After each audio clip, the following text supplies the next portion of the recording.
آئیے ہم سب اپنا اپنا احتساب کریں. پہلا سوال, کیا واقعی ہم قرآن کو اللہ کا کلام سمجھتے ہیں؟ سارے لوگوں کا ایک ہی جواب ہوگا, ہاں. ذرا ٹھہریے اور غور کریے کہ اگر ہمارے کاروبار کے سلسلے میں یا ہمارے رشتہ دار کا خط کوئی ایسی زبان میں آتا ہے جو ہمیں نہ آتی ہو, تو فوراً وہ خط لے کر کسی ایسے شخص کے پاس جائیں گے جو اس زبانی کو جاننے والا ہو, اور جب تک ہم خط کا مضمون سمجھ نہ لیں ہمیں چین نہیں آتا. لیکن قرآن کے ساتھ ہمارا کیا معاملہ ہے؟ یہاں پر موجود کوئی بھی شخص ایسا نہیں ہوگا جس کے گھر میں قرآن مجید موجود نہ ہو. اگر ہم یہ سمجھتے ہیں کہ قرآن اللہ کا کلام ہے, تو ذات کا پیغام ہے جس نے ہمیں پیدا کیا, جس نے ہمیں والدین عطا فرمائے, جس نے ہماری زندگی گزارنے کے لیے زمین اور آسمان سے طرح کی نعمتیں عطا فرمائی, جس کی اطاعت اور فرمانبرداری ہم پر فرض ہے. ہم خود کو مسلم کہتے ہیں اور مسلم کا معنی اطاعت اور فرمانبردار ہے.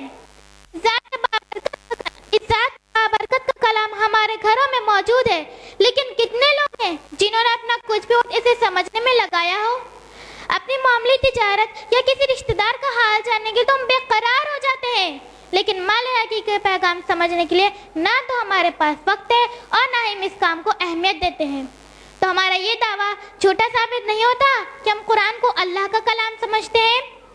دوسرا سوال, کیا واقعی ہم قرآن کو ہدایت کا ذریعہ سمجھتے ہیں؟ پہلے یہ سمجھ لیں ہدایت کسے کہتے ہیں. ہدایت کا لغوی معنی ہے رہنمائی کرنا, راستہ دکھانا, اور اصطلاح میں ہدایت اس راستے کو کہتے ہیں جس پر چل کر انسان روز آخرت کامیاب و کامیاب ہو. ہم ذرا اپنا جائزہ لیں کہ زندگی میں ہماری جو بھی ضروریات ہیں ان پر رہنمائی ہم کہاں سے حاصل کرتے ہیں. کہیں ہم اپنے خاندانی رسم و رواج کا دم بڑھتے ہیں, تو کہیں ہم کسی شخص سے متاثر ہو کر اس کے نظریات لیتے ہیں. بغیر اس بات کی پرواہ کیے بغیر ہماری یہ عمل اللہ کو پسند ہے یا نہیں. واقعی قرآن کو ہدایت کا ذریعہ سمجھتے ہیں, اس کو اپنے ہادی و رہبر خیال کرتے ہیں, تو ہمیں اس قرآن سے دریافت کرنا چاہیے تھا ہمارے عقائد کیسے ہونے چاہیے, ہمارے اعمال کیسے ہونے چاہیے, ہمارے لین دین کس طرح ہونے چاہیے, دوستی اور دشمنی میں کس قانون کی پابندی ہے, اللہ کے بندوں اور خود اپنے نفس پر ہم پہ کیا حقوق ہے اور انہیں ہم کس طرح ادا کریں, ہمارے حق کیا ہے, باطل کیا ہے, ہمیں کس کی اطاعت کرنی چاہیے, کس کی نافرمانی کرنی چاہیے, تعلق کس سے رکھنا چاہیے, کس سے نہیں رکھنا چاہیے, ہمارا دوست کون ہونا چاہیے, ہمارا دشمن کون ہونا چاہیے, ہماری عزت اور فلاح کس چیز میں ہے اور نامرادی کس چیز میں ہے. یہ ساری باتیں ہم نے قرآن سے پوچھنی چھوڑ دی ہیں. اس کا نتیجہ ہمارے سامنے ہے. جب تک ہم نے قرآن کو اپنا حقیقی رہنما بنایا ہمیں دنیا میں بھی عزت وقار ملا, لیکن جب سے ہم نے قرآن سے منہ موڑ لیا ہے ہم ذلیل ہو رہے ہیں. علامہ اقبال, وہ زمانے میں معزز تھے مسلمان ہو کر اور تم خوار ہوئے تارک قرآن ہو کر. اب ہم اپنی زندگی کے معاملات قرآن سے ہدایت طلب ہی نہیں کرتے, تو ہمارا یہ دعویٰ کیسے سچا ثابت ہو سکتا ہے کہ ہم قرآن کو ہدایت کا ذریعہ سمجھتے ہیں. قرآن سے ہم نے کتنا اور کیسا تعلق رکھا ہے بھی ڈال لیتے ہیں. قرآن کو ہم نے اپنے گھروں میں دین اور بھوت بھگانے کا ذریعہ سمجھ رکھا ہے, یا اس کی آیت کو لکھ کر گلے میں ٹانگ لیتے ہیں یا گھوڑے پی جاتے ہیں. توفیق ہوئی تو اس کی تلاوت بغیر بوجھے سمجھے کرتے ہیں. ذرا غور کریے, کیا قرآن انہی مقصد کے لیے آیا تھا؟ قرآن تو اس لیے آیا تھا کہ امت مسلمہ سے پڑھے, سمجھے, اس کے احکام کو اپنی زندگی میں نافذ کرے. تاریخ گواہ ہے جب تک امت مسلمہ نے قرآن کے جملہ حقوق ادا کیے انہیں وہ دنیا میں بھی لوگوں کی امام رہے اور آخرت کا اجر بے شمار اور یقینی ہے. لیکن جب سے ہم نے قرآن سے منہ موڑ لیا ہے ہم ذلیل و خوار ہو رہے ہیں اور آخرت میں نہ جانے ہمارا کیا حال ہوگا. قرآن کے ساتھ جو ہمارا سلوک ہے وہ نہ صرف مقصد نزول کے خلاف ہے بلکہ عقل اور دانش کے بھی خلاف ہے.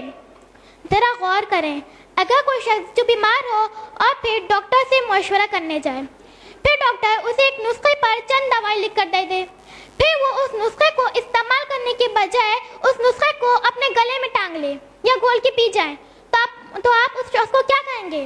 یقیناً آپ اسے پاگل بیوقوف کہیں گے. پھر اگر ہم یہی عمل اس نسخے کیمیا کے ساتھ کرتے ہیں جو ہمارے رب کی طرف سے ہمیں عطا کیا گیا, تو ہم کیوں پاگل بیوقوف کہلانے کے مستحق نہیں؟ ایک اور مثال اسے سمجھنے کے لیے, اگر کوئی شخص جو بیمار ہو اور اپنے علاج کے لیے میڈیکل کی کوئی معروف کتاب لے کر بیٹھ جائے اور پھر سمجھے اسے پڑھنے کرنے سے میری بیماری دور ہو جائے گی، یا پھر کوئی شخص اسے یہ بتا دے کہ فلاں دوا اس بیماری میں بہت مؤثر ہے، پھر وہ شخص اس دوا کا نام ہزاروں لاکھوں بار پڑھ ڈالے، تو کیا اس کی بیماری دور ہو سکتی ہے؟ لیکن ہم ایسا ہی کرتے ہیں، اپنے دنیاوی مسائل سے نجات حاصل کرنے کے لیے قرآن کی تلاوت بغیر بوجھے سمجھے کرتے ہیں، یا ہزاروں لاکھوں تسبیحات صرف زبان سے ادا کرنے کو پریشانیوں سے نجات حاصل کرنے کا ذریعہ سمجھتے ہیں، تو ہمیں خود پر ہنسی کیوں نہیں آتی ہے؟ عزیزان گرامی، قرآن کا مقصد نزول یہ ہے کہ امت مسلمہ سے پڑھے، سمجھے، اس کے احکام پر عمل کرے اور اسے دوسروں تک پہنچائے۔ جب تک ہم نے قرآن کا حق پوری طرح ادا نہیں کیا، ہمیں دنیا میں بھی ذلیل و خوار ہونا پڑے گا، اور آخرت کا عذاب تو اتنا سخت ہوگا کہ ہم اس کا تصور بھی نہیں کر سکتے۔ میں اپنی گفتگو کو یہی ختم کروں گی قرآن مجید کی آیت کے ساتھ جو وارد ہوئی سورہ جمعہ سورہ نمبر 62 آیت نمبر 5 میں، مثل الذین حملوا التوراة ثم لم يحملوها كمثل الحمار ويحمل أسفارا بئس مثل قوم الذین بآیات اللہ واللہ لا يهدی قوم الظالمین۔ جن لوگوں کو تورات پر عمل کرنے کا حکم دیا گیا پھر انہوں نے اس پر عمل نہیں کیا، اللہ ان کی مثال اس گدھے جیسے دیتا ہے جو بہت سی کتابوں کا بوجھ لادے ہوئے ہے۔ اللہ کی آیت کو جھٹلانے والے کی بہت بری مثال ہے، اور اللہ ظالم لوگ کو ہدایت نہیں دیتا۔ اگر بنی اسرائیل کے تورات پر عمل نہ کرنے کی وجہ سے اللہ ان کی مثال گدھے جیسی دیتا ہے، تو پھر کیا امت مسلمہ کی وہی مثال نہیں ہوگی جب وہ قرآن پر عمل کرنا ترک کر دیں گے؟ اس پر غور کرنے کی ضرورت ہے۔ وآخر الدعوانا الحمدللہ رب العالمین، والسلام علیکم ورحمۃ اللہ وبرکاتہ۔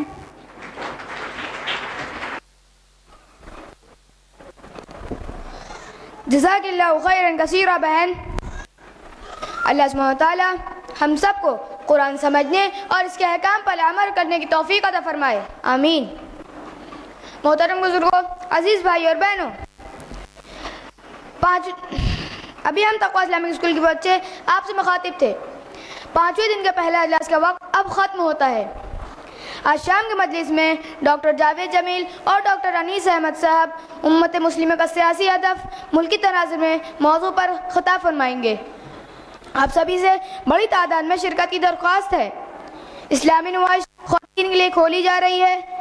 ماں اور بہنوں سے درخواست ہے کہ اطمینان سے نمائش دیکھیں۔ اسی کے ساتھ میں آج کے اس سیشن کے اختتام کا اعلان کرتا ہوں۔ سبحانک اللہم و بحمدک ونشہد ان لا الہ الا انت نستغفرک ونتوب الیک، والسلام علیکم ورحمۃ اللہ وبرکاتہ۔